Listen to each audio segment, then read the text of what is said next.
Bonjour à tous, c'est Kana54 pour Killrake Poker. Aujourd'hui, une petite vidéo de Heads Up No Limit Cash Game où on va aborder en première partie les coachings offerts par Killrake et ensuite on fera une petite session de review concernant le 3 barrels de bluff.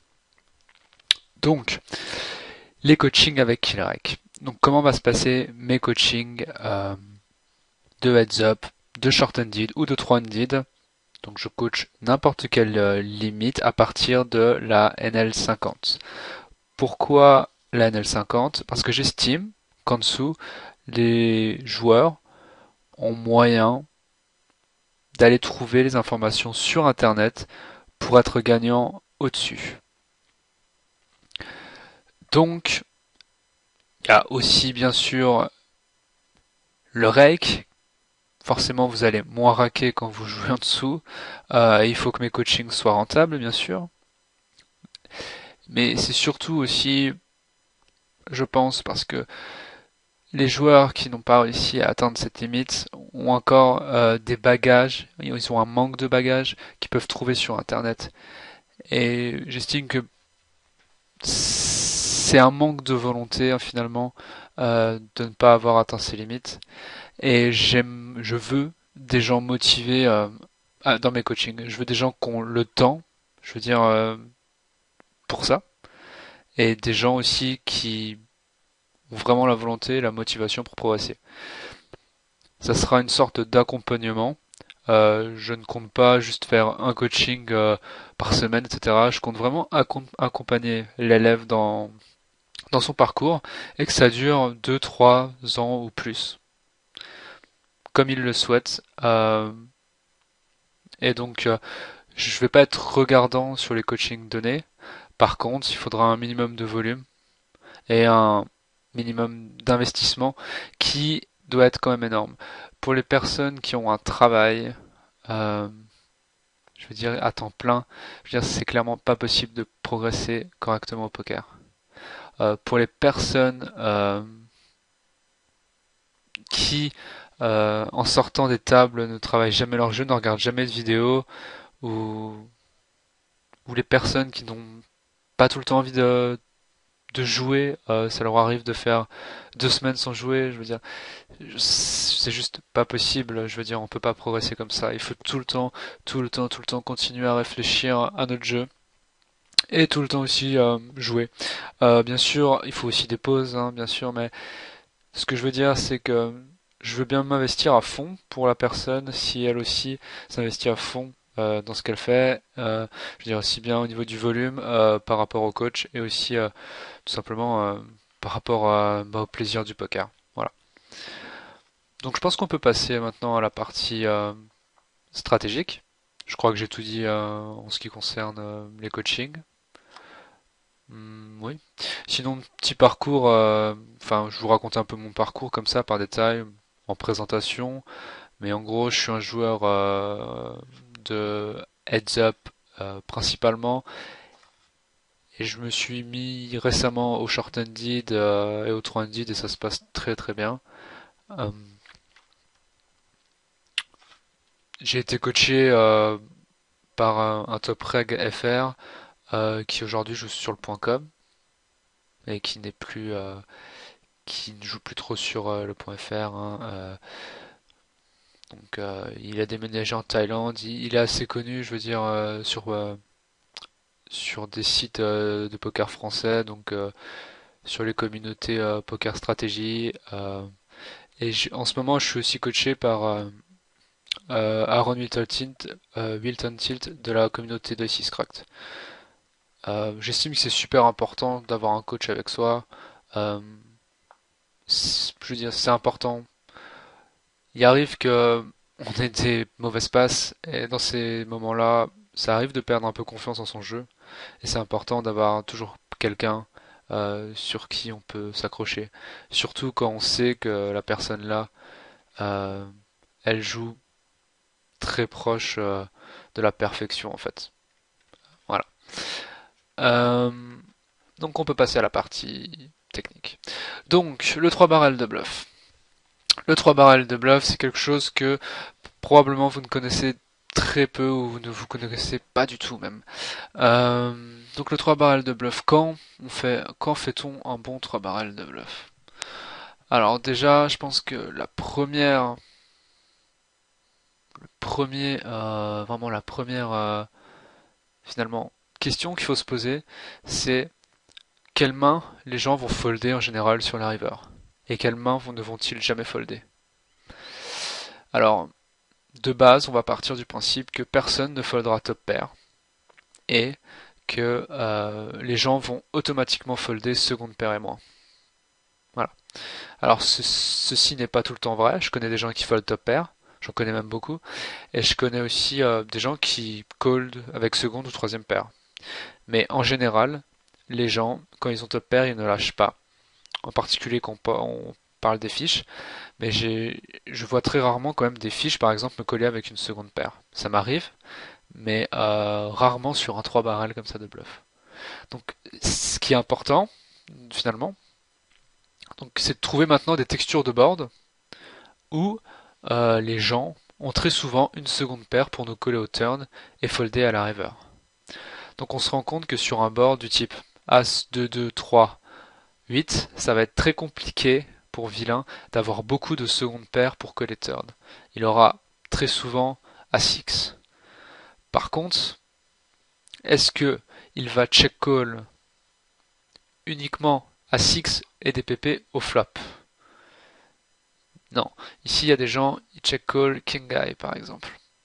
En bataille de blinde ou en heads up, ici King Guy sera tout le temps à check call et les gens vont automatiquement le folder turn. Ce qui fait qu'ils vont folder énormément au turn en fait, dans ce genre de spot. Donc ce qui donne lieu à un très bon spot de 2 barrels de bluff. Donc pour résumer, il faut trouver des spots où les gens ont beaucoup de mains faibles, mais ça va extrêmement plus loin que ça. C'est surtout de trouver des spots où les gens sont exploitables par le fait de trop folder. Amener toutes ces secondes paires et ces top paires à la river et folder toutes ces secondes paires, en général, c'est très exploitable. Juste parce qu'on va folder plus de 45%, entre 40 et 50%, et ça, c'est quelque chose d'exploitable.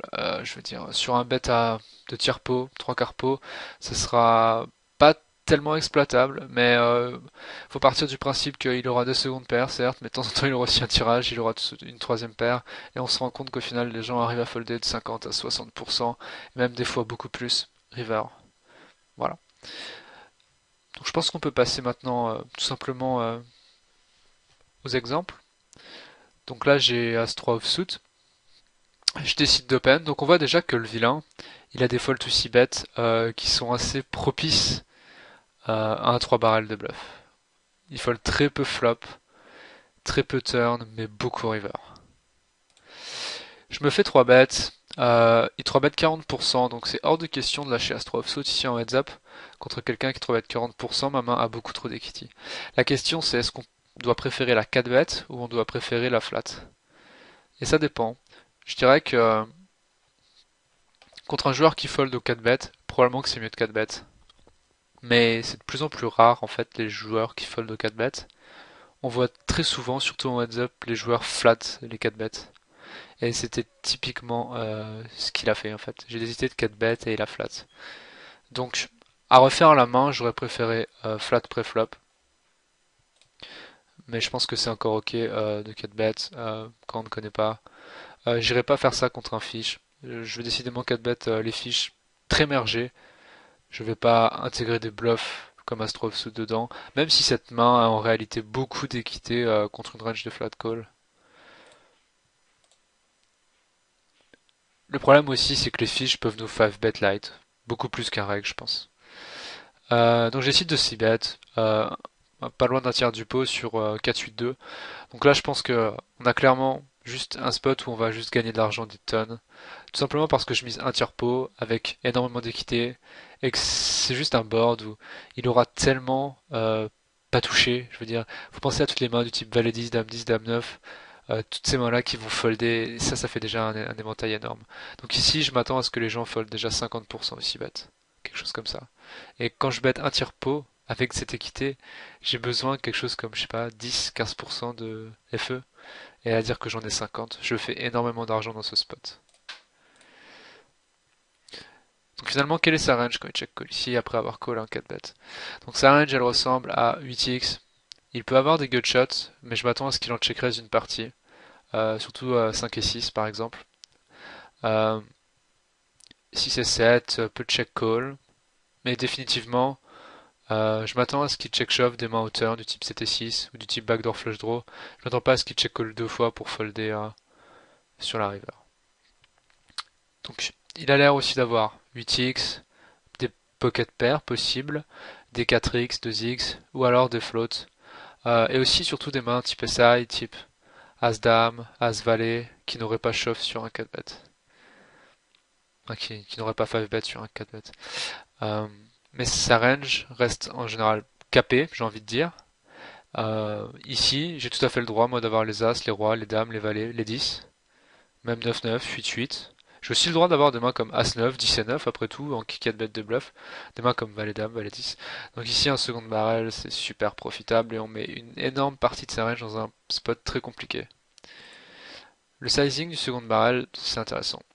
Je pense qu'il faut faire un sizing qui nous laisse, je dirais, aller, euh, pas loin de 3 quarts pour river. Euh, je pense que 135, c'est un petit peu mieux comme sizing. Là, c'est légèrement un peu faible. Ça fait vraiment. J'aime pas trop faire ça en général contre des joueurs intelligents ou même des joueurs qui. Ce sizing peut faire un peu semblant, enfin peu. Euh, Vilain peut l'interpréter comme il fait petit pour pouvoir se donner un pot size bet river afin de pouvoir continuer à bluffer. Euh, et j'aime pas vraiment ça. Donc c'est juste pour ça je préfère miser un peu plus cher et décide de coller encore. Après l'avantage contre un fish par exemple de ce sizing, c'est qu'on se fera coller très light et on aura beaucoup plus de fold de kitty river. Mais je pense pas qu'il y ait une grosse différence entre 100 et 135 dans un pot comme ça. Et river il a à peu près la même range et on continue notre bluff. Et ici c'est passé. Mais je pense que ça passera assez souvent pour être V+. Voilà, donc c'était le premier bluff. Prochaine main. Donc ici, j'ai 8-6 de cœur et je décide de 3 bêtes contre Rome Combo. Je pense que le flat call est bien aussi. Je pense que le 3 bet est aussi très bien. Je veux dire, il a l'air de folder beaucoup au 3 bet. Après tout, pourquoi pas. Les gens en général en 3 max ou en short ended foldent un peu plus au 3 bet. Donc je pense que c'est ok de just 3 bets ce genre de main, même si c'est plutôt des mains que j'aurais plutôt tendance à mettre dans ma range de flat call. Maintenant, ici, euh, on est clairement pareil sur un spot où on va faire tout simplement de l'argent. Parce que je m'attends ici, c'est clairement un board qui déjà touche beaucoup plus ma range que la sienne. Et je veux dire, si on compare nos deux ranges, qui a les meilleurs essais, qui a les meilleures paires, qui peut avoir des trips et des 5. Euh, Finalement, toutes les mains fortes, c'est moi qui les ai ici. Lui, qu'est-ce qu'il a ici au mieux? Des pocket pairs, As-3 de temps en temps, As-3 suité, et c'est tout. Après, c'est des SI. Donc ici, miser un demi-pot avec toute notre range, déjà, ça sera très EV+. Euh, Peut-être que des gens ici vont tenter des floats, mais honnêtement, c'est pas quelque chose qui se fait franchement tout le temps. Et même si c'est un spot où on s'attend à se faire float, euh, je dirais que c'est pas non plus un mauvais spot pour envoyer deux barrels, histoire de faire folder une main comme SI ou paire de deux par exemple. Si le turn vient 10 de carreau, ça me dérange pas d'envoyer un second barrel, histoire de faire folder As-Valet, As-Dame, même une main type As-4, As-2, qui n'a juste pas envie de coller encore un barrel. Et ici le turn c'est un set de piques. Donc dans sa range de float, il y a des SI, il y a mais des essais, on va dire des petits essais avec un pic, genre As de pique, 6 de cœur, ou des gros essais, type As Dame de cœur, euh, ou alors il a des King Eye avec un backdoor pick, ou peut-être des queen eye avec la dame de pique, mais ça m'étonnerait. Honnêtement, je pense qu'on peut se cantonner à ça, et des pocket pairs, As-3 suited de temps en temps, des D5X, genre 5 et 6 suited, ou As-5 suited, As-4, As-2. Mais bref, ici, on est dans un spot où je vais mettre toutes ces pocket pairs qui n'ont pas de pique, tous ces SI qui n'ont pas de flush draw, je vais les mettre dans un spot très compliqué, en seconde barrel. Et je veux dire, il y a assez de mains que je mets dans un spot compliqué pour que ce soit EV+. Ici, je dis pas que j'ai énormément de fold equity. Je pense que j'en ai un peu, quelque chose comme 30-35%. Et la river vient As de pique. Donc clairement, quand on se fait recall turn, je pense que on aurait tendance à ralentir sur cet As de pique. Mais en réalité, qu'est-ce qui nous dit cet As de pique? Qu'est-ce qu'on s'attend à ce qui nous recall turn? Souvent, des mains, des paires avec des piques. Des paires faites qui n'ont pas de pique, du type 8-8 avec 8-8 sans cœur, ou 6-6, 4-4 peut-être sans pique. Ou alors même, je veux dire, même s'il a 4 de pique, 4 de cœur ici, est-ce que il a un call facile contre nous qui 3 barres long, à dire qu'ici on peut tout à fait avoir roi-dame avec le roi de pique ou la dame de pique, dame-valet avec le dame de pique ou le valet de pique, ou on peut juste avoir roi-dame de pique, ou même as-roi avec le roi de pique. C'est clairement des mains qu'on va 3 barrels pour value.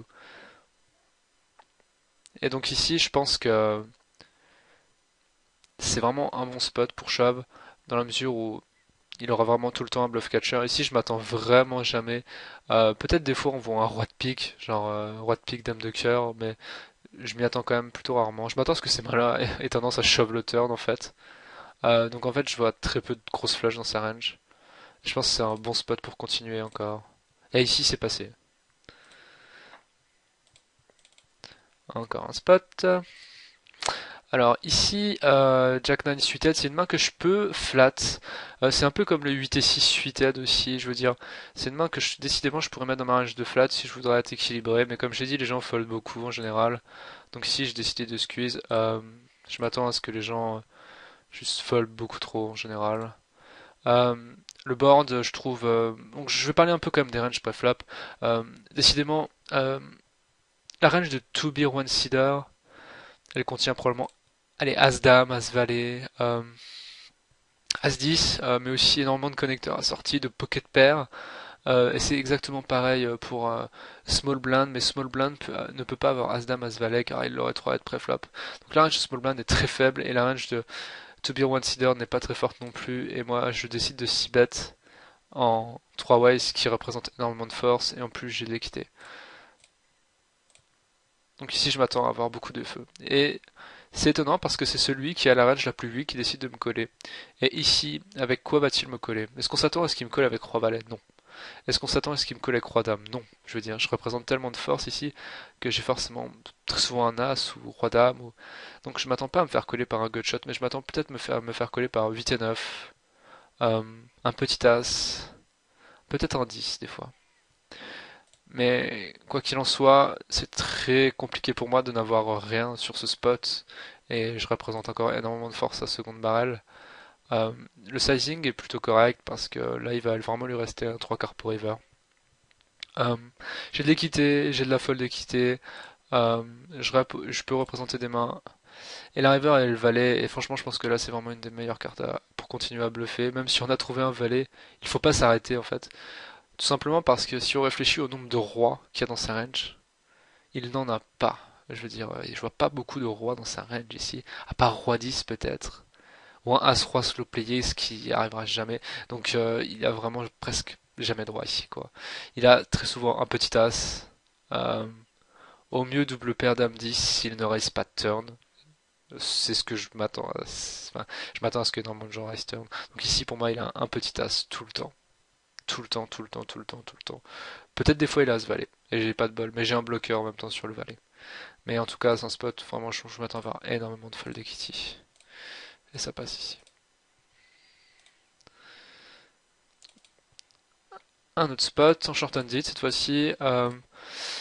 Donc un fiche limp, bon honnêtement quand un fiche limp je raise pas any two, mais je raise un bon 60-70% j'ai envie de dire, tout simplement parce que je vais mieux m'en sortir que lui post-flop.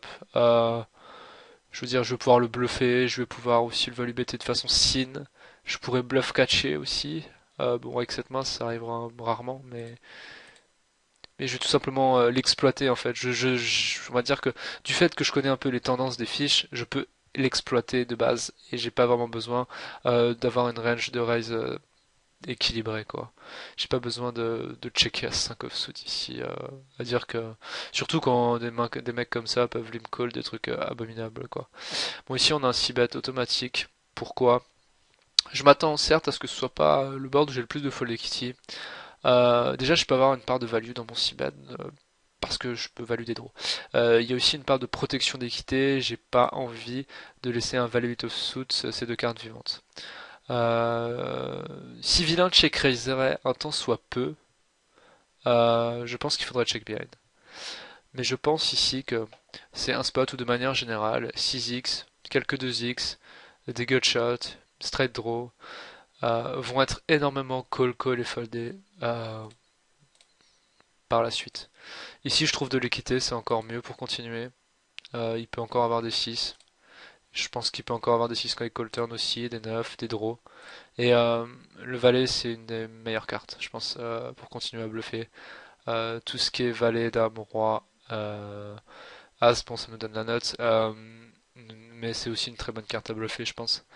Euh, c'est vraiment des bonnes cartes à bluffer, tout ça. Et si je décide d'overbetter, pour me donner un peu plus de fold equity, éventuellement sur une top pair, Euh, ici, c'est vraiment quelque chose que je fais souvent maintenant. Je suis vraiment pas obligé de faire ça. Je pense qu'un 3 quarts pot ici, ça marche déjà très bien en réalité. Qu'overbêter, c'est un petit peu gourmand. Mais je sais que contre certains fiches un peu passifs, overbêter ici, ça peut marcher. On peut faire folder des 9x. Lui, c'était vraiment pas le bon profil pour bluffer. Bon, il faut aussi bet 33%. Décidément, je fallait pas que je m'attende à faire folder une top pair au flop. Donc on a parlé faire folder top pair. Ici, c'est seconde paire la main. Hein. Je veux dire, au flop c'était une top pair, mais à la river c'est une seconde paire. Donc c'est vraiment un bon spot de bluff. Enfin, c'est vraiment ce type de main qu'on peut des fois réussir à faire folder. Hein, enfin, clairement. Et on va passer à la main suivante. Valet 5 offsuit, je peine, donc pour les mêmes raisons que finalement que l'autre main, et aussi tout simplement parce que je m'attends ouais voilà à l'exploiter énormément. Ici je peux faire mon sizing de 6 bêtes un peu plus cher du fait que le board est un petit peu plus coordonné. J'ai un backdoor flush draw, j'ai quelques backdoor straight draw avec un 10. Le roi est aussi pas mal. Pourquoi le roi est pas mal? Parce qu'il trouve à 26%, je m'attends pas trop à ce qu'il ait des mains comme roi valet, roi 10. Donc c'est une carte que je pourrais par contre moi représenter. Euh, la turn me donne un peu d'équité, pareil. C'est pas fou, c'est vraiment pas fou. Mais clairement, je m'attends par exemple à ce qu'un 9 puisse call et folder, une main comme As-9 puisse call et folder. Et c'est l'objectif quand je barrel ici. Bon, maintenant, As-9, c'est compliqué de le faire folder, mais il a encore des mains comme 6 et 8, 6 et 5, des mains comme 10 et 6, des mains comme 7 et 8, des mains comme même 9 et 10. Et même Dame 10 ici ne sera pas serein de manière générale. Donc ici, overbet aussi un très bon spot d'overbet contre un fiche. Et ici, je me fais call par top pair. Pareil. Euh, Par contre, lui, il avait l'air de folder un petit peu plus aux 3 barrels. Mais... Enfin, par top pair flop. Hein. Seconde paire sur tout le board, mais top pair au flop. Euh, Lui, il avait l'air de folder un petit peu plus. Bon, je pense pas qu'on puisse réussir à... Enfin, il fold pas beaucoup, mais il a l'air de folder un peu plus. Mais vraiment très peu flop turn, quoi. Donc, vraiment, si on s'est battu avec cette main-là, c'est clairement dans l'optique de 3 barrels. Et je pense que ça peut être bien contre lui. Maintenant, est-ce que c'est vraiment la meilleure façon dont il faut jouer vilain? Je ne suis juste pas persuadé, tout simplement parce que il- ici, si on joue juste en value ou en value seed, on fait énormément d'argent, en fait. Donc on n'a vraiment pas besoin. Mais après, peut-être qu'à ce stade de la partie, je n'avais pas les informations là. Mais à refaire, probablement que j'irai check bien une flop. euh, Histoire de simplement de pas me mettre dans un spot trop compliqué. Et je pense que le jouer tout simplement en value, en fait, il va se retrouver lui-même renfermé dans son propre piège en fin de compte. Jouer en value très sin, ça sera très compliqué. Enfin, vraiment très très sin. Et quand je dis très sin, c'est value BT une main comme Roi 9 ici, River quoi. tout simplement parce que call fold des tonnes et je m'attends à force contre 3 barrels assez thin comme ça, il va commencer à faire des calls assez fous. Alors ici, on a roi 10, on isole, et c'est un peu le même spot, mais ici on a un peu plus d'équité, et on décide de 3 barrels. Je décide de pas overbet la river, parce que simplement que la river peut aussi un peu toucher sa range, il a le droit d'avoir...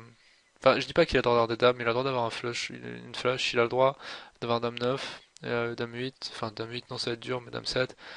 C'est pas une carte où j'ai spécialement envie d'overbet. Peut-être que contre lui je voulais juste pas faire folder un 9.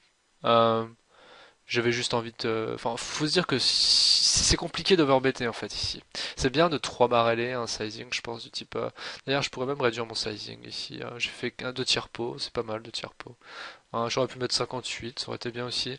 Je pense que le 3 barrel est pas mauvais. On vise pas à faire folder un 9 ou une dame, mais tout ce qui est moins bien. Ici, l'overbet est mauvais, je pense, tout simplement parce qu'il peut y avoir des straights, beaucoup de straights et aussi des flushs. Mais beaucoup de gens vont les raiser turn, surtout les straights, euh, genre, ou même les doubles paires. Donc je trouve que ça reste comme un bon spot de 3 barrels. Et ici, il avait paire de roi. C'est une info à prendre qui peut limp les paires de roi. Donc, et surtout, quand on apprend qu'il a paire de roi, ça doit pas nous repousser à 3 barrels ici, parce que ici, finalement, il peut encore finalement avoir As-10, As-Valet, s'il limp paire de roi. Il a le droit même encore d'avoir As-Roi. Donc, ce qui rend, en fait, ça peut rendre le spot juste meilleur à barrel en réalité, quoi. De manière générale, enfin, contre des gens qui ont une range extrêmement forte, par exemple, une range de joueurs UTG sur 2, 3, 5 ou 2, 3, 8, tous les baby boards, ils n'auront rien touché, donc il faut vraiment exploiter le fait là. Et bon, ce qui est exactement la même chose pour le mec qui limp avec des mains extrêmement fortes, hein, donc ici c'est exactement le même principe, sauf que j'ai 3 BT préflap.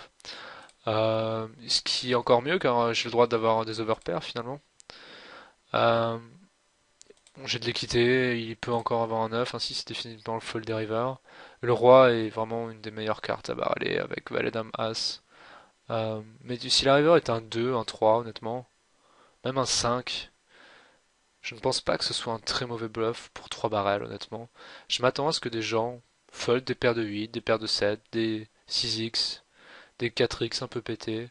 Ou même une main qui aurait call flop comme Dame Valet et qui fold river, une main qui call flop comme Roi Valet et qui fold river, une main qui call flop comme As Dame, As Valet et qui fold river. Et les fiches font des choses comme ça. Et voilà. Bon, ici c'est passé. Dernièrement, c'est de offsuit, je 3x contre un fiche. Je décide de ces bêtes avec bon, un petit backdoor qui vaut vraiment pas grand chose, mais par contre j'ai des backdoor straight draw ici. Le turn est vraiment cool. C'est vraiment une des turns que j'ai le plus envie de miser. Ici, probablement que je barrel en fait tout ce qui mise le flop en fait. J'ai pas de. Je crois que si c'est une turn contre un fiche où je vais barrel vraiment avec tout ce qui est assez bête quoi. J'ai pas de. Ici, c'est rare que. Je vois pas trop ce que je check ici en gros. Même une main comme 8 et 10, je pense que ça a vraiment de l'intérêt de la miser quoi. Encore pour value bêter des draws quoi. Donc ici, je pense que vraiment, je dois avoir un pourcentage de barrel de 100%. Enfin. Juste parce que les gens ici peuvent coller des fois 2 over, les gens peuvent coller des straight draw, des paires et les folder ensuite river, donc je pense que faut pas trop s'arrêter. Et la river, bon, c'est la dame. Et bon, la dame enfin, peut toucher un peu sa range avec valet 10, dame 10 et dame valet, mais il y a aussi toutes les autres mains, type 10 et 7, 7 et 6. Il y a encore même 5 et 6, hein, maintenant, on peut coller 2 fois. Et s'il avait As-2 de carreau, As-5 de carreau, enfin, s'il avait même un petit passe valet As-10, enfin, qu'il a 3 bêtes pas, en plus il 3 que 12%. Donc il y a énormément de mains encore que je peux faire folder, un 8 sera pas serein, etc. Donc c'est vraiment un bon spot de 3 barrels. J'ai décidé d'overbet, je suis pas obligé, mais je pense que c'est ok d'overbetter ici. Euh, Est-ce que je dois préférer overbet à... Je pense que tout est bien. J'ai tendance en fait à privilégier l'overbet dans ce genre de spot car j'ai déjà vu des fiches folder des 9 ici. Ça m'arrive de voir des fiches folder des 9. Euh, je pense qu'en plus l'overbet prend vraiment le move scary quoi et ça les fait vraiment folder beaucoup plus souvent. Euh, Et ce qui surtout en fait est pas mal quand on fait des overbets comme ça, c'est qu'on peut tout de suite créer une dynamique d'overbet. Et après overbetter en value, continuer en bluff si vilain fold décidément tout le temps. Mais c'est important je pense de tester les overbets aussi.